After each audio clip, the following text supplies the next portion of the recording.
자, 이 주 안에서 기뻐한다고 하는 말씀의 첫 번째는 구원 얻은 기쁨을 말하고 있는 거예요. 구원 얻은 기쁨. 죽은 자가 살림을 받는 구원 얻은 기쁨.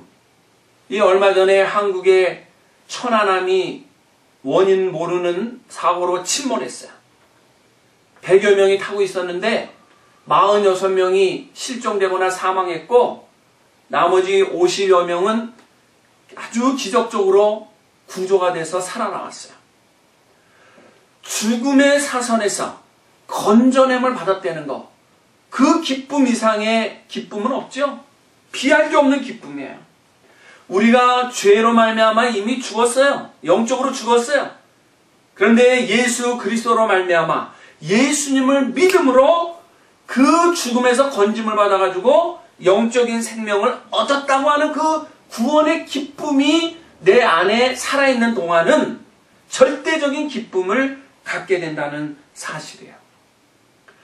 우리가 살아가다 보면 작은 기쁨이 있고 큰 기쁨이 있어요. 작은 기쁨을 누리다가 큰 기쁨이 나타나면 어떻게 돼요? 작은 기쁨은 없어져. 큰 기쁨이 모든 걸 품어버려요. 내가 조그마한 고통을 갖고 있다가 큰 기쁨이 나에게 다가오면 그 기쁨이 고통을 다 삼켜버려요. 그래서 그 작은 고통이 없어지고 그 기쁨으로 내 마음이 바뀌는 것을 보게 돼요. 내가 구원의 기쁨, 그리스도 안에서 구원받았다고 하는 이 확신을 가지고 있다면 내가 옥중에 있을지라도 기뻐할 수 있다는 것입니다. 왜 그래요? 이 옥중에 있는 건 아무것도 아니야. 내가 벌써 죽어야 되는데 구원받은 이 기쁨, 이 사실 하나가 내 마음을 어떻게 해요? 항상 감사와 기쁨으로 만들어내기 때문에 옥중에 있는 것이 나에게 고통이 될 수 없는 거죠. 그래서 이 절대적인 기쁨이라는 거, 그것도 주 안에서 기뻐한다는 거, 그 첫째가 뭐예요? 구원 얻은 기쁨. 이 구원 얻은 기쁨을 잊지 않으면 우리가 이 땅에 살아가는 동안에 어떤 질고를 겪고 어떤 어려운 환경에 있어도 좌절하지 않아요. 낙심하지 않아요. 쓰러지지 않아요. 왜 그래요? 그 기쁨 하나가 내 마음을 감사로 바꿔놓기 때문에 그렇습니다. 제가 초등학교 다닐 때 우리 사는 조그만 동네 그 한 공터에 집을 지려고 땅을 한 2m 정도 파고 이제 초석을 다지기 위해서 막 흙더미를 옆에 올려놓고 웅덩이를 파놨는데 한 6, 7월쯤 됐는데 막 비가 내린 겁니다. 비가 내리니까는 그 웅덩이에 물이 차면서 흙탕물이 섞여가지고 이게 웅덩이가 있는 건지 그냥 지나가는 길인지를 구분 못할 정도로 이게 물이 넘쳐가지고는 똑같아진 거예요. 근데 어느 날 아이들이 그 공터에서 놀다가 여자아이 하나가 거기 그만 빠졌어요. 거기가 그만 땅인 줄 알고 디뎠는데 푹 들어가는 바람에 빠진 거예요. 그게 난리가 났죠. 한 2m 정도 되면은 얼마나 높아요. 아이들이 들어가면 나올 수 없어요. 근데 제가 그거를 목격하고는 제가 건질 힘이 없고 방법이 없는 거예요. 근데 그 아이의 집이 거기서 한 2, 3분 떨어진 곳에 있기 때문에 제가 막 뛰어간 겁니다. 아마 최선을 다해서 제일 빨리 뛰어갔어, 그 집에.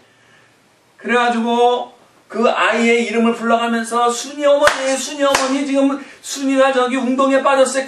큰일 났어요 하고 막 가서 외쳤더니 그 아버지가 거기서 중국집을 하셔서 허리에 띠를 두르고 막 음식을 만들다가 내팽개치고 뛰어온 거야, 아버지가. 근데 막 뛰어와보니까 이제 이 딸아이가 그 웅덩이에서 허우적대고 있는데 이 아버지는 키가 크니까 거기를 쑥 들어가더니 딸을 번쩍 안아가지고 나왔어요. 그래서 극적으로 살아난 거죠. 그 이후로 저는 그 순이의 생명의 은인이 된 거예요. 제가 건져준 것도 아닌데 나는 그냥 뛰어가가지고 위험한 지경에 있다는 거 알린 것밖에 없는데 건진 거는 그 아버지가 건졌는데도 그 부모님이나 그 순이라고 하는 아이는 저만 보면 어떻게 해요? 고개를 숙이고 고맙다는 거예요.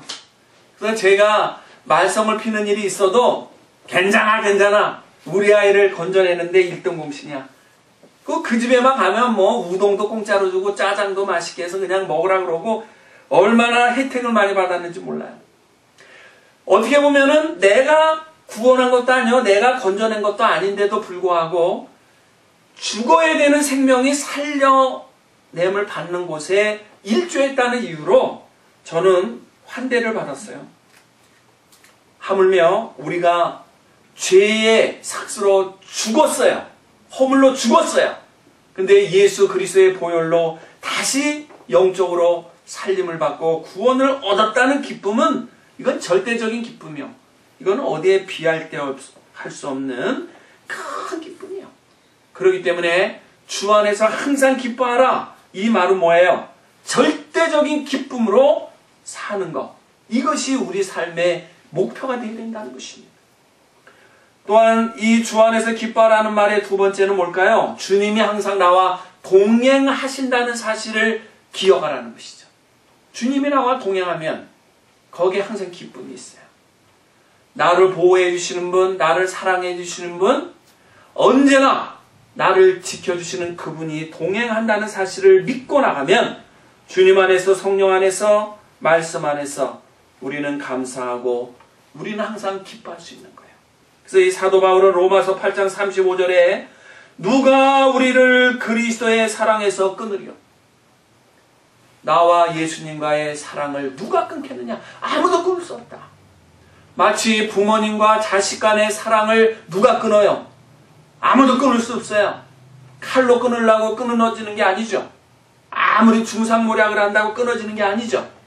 끊을 수 없는 사랑, 그게 부모님과 자식의 사랑이에요. 근데 오늘날에는 가끔씩은 그게 끊어지더라고요.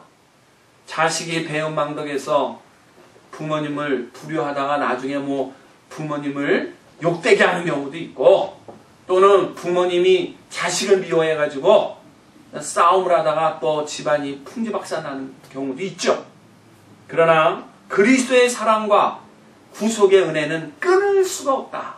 다시 말하면 주님이 나와 동행하는 그 사실을 믿고 살아간다면 끊어지지 않는 사랑 앞에서 변함없는 우리의 기쁨을 누리게 된다는 것이죠. 세 번째는 약속된 미래에 대한 기쁨이에요. 청춘 남녀가 서로가 만났죠? 즐겁고 기뻐요. 왜 그렇죠? 내일이 있기 때문에, 미래가 있기 때문에.